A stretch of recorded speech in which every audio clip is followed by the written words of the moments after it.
నమస్తే welcome to news hour నేను Rajendra details చూస్తే తెలంగాణలో ఫిరాయింపుల ఎమ్మెల్యేల అనర్హత పిటిషన్పై సుప్రీంకోర్టులో విచారణ వాయిదా పడింది.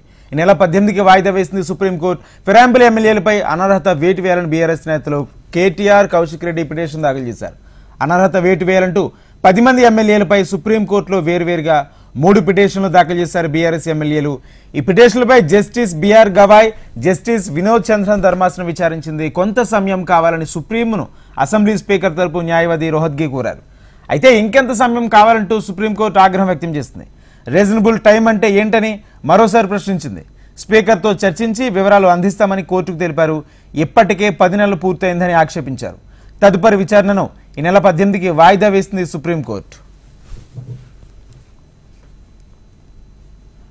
లాస్ట్ టైము స్పీకర్ తరఫున ముకుల్ గారు అపేర్ అయ్యి మేము రీజనబుల్ టైం అంటే ఎంతనో స్పీకర్ని అడిగి చెప్పమని చెప్పారు. సో ఆర్డర్ తర్వాత మన రిట్ పిటిషన్ ఫైల్ చేసినప్పుడు 7 మంది ఎమ్మెల్యేల పైన జస్టిస్ గవాయ్ గారి ధర్మస్థానము నోటీసెస్ కూడా అదర్ సైడ్ సర్వ్ చేయండి అని చెప్పారు. మేము ఇదే స్పీకర్ దృష్టికి కూడా తీసుకెళ్ళి ఇచ్చాము. స్పీకర్ గారు కూడా అంతా చదివినాక మేము లీగల్ ఒపీనియన్ తీసుకున్నాక మేము బ్రీఫ్ తీసుకుంటాము, యాక్సెప్ట్ చేస్తామని అన్నారు. అదే విషయం కోర్టు కూడా చెప్పాము.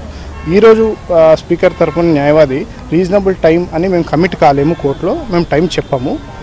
5 judges constitution bench Subhash Desai judgment ప్రకారం దాంట్లో రీజనబుల్ టైం అన్నారు, టైం ఎక్కడ చెప్పలేదు. సో మేము కమిట్ కాము అని చెప్పడం జరిగింది ఆయన. సో మేము ఆర్గ్యూ చేసి 10 నెలలు అయినాయి, మేము ఎస్ఎల్పీ వేసిన తర్వాతనే నోటీస్ ఇచ్చింది స్పీకర్, నోటీస్ ఇచ్చారు. అండ్ రిట్ పిటిషన్ ఫైల్ చేసినాక 7 మంది ఎమ్మెల్యేల పైన ఇప్పుడు నోటీస్ ఇచ్చారు. సో మేము ముందుకు వస్తే కానీ స్పీకర్ తనంతా తాను డిసైడ్ చేస్తలేరు. So already Keisham Megha Chandran Manipur judgment 3 months outer limit అని ఇచ్చారు క్లియర్గా.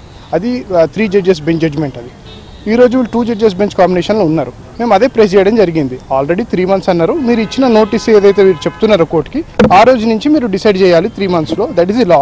10 months అయిపోయినాయి కాబట్టి మీరు 1 month లోపలనే ఇప్పుడు డిసైడ్ చేయాలి డే టు డే బేసిస్ మీద అని మా వాదన ఉండే. అండ్ 2 ఎమ్మెల్యేలకైతే అసలు అవసరం కూడా లేదు అడ్జుడికేషన్, ఎందుకంటే ఒక ఆయన కంటెస్ట్ చేశారు, ఇంకొక ఆయన వాళ్ళ డాటర్కి ప్రచారం చేశారు. సో వాళ్ళకి అసలు అడ్జుడికేషన్ కూడా అవసరం లేదు. It is an open and shut case. దేనికి వాళ్ళు టైం ఇవ్వలేమంటే జస్టిస్ గవాయ్ గారి ధర్మస్థానం రేపే వాయిదా ఇస్తాం, మీరు ఆర్గ్యూ చేయండి, మేము డిసైడ్ చేస్తాం రీజనబుల్ టైం అంటే ఏంటో అని అన్నారు.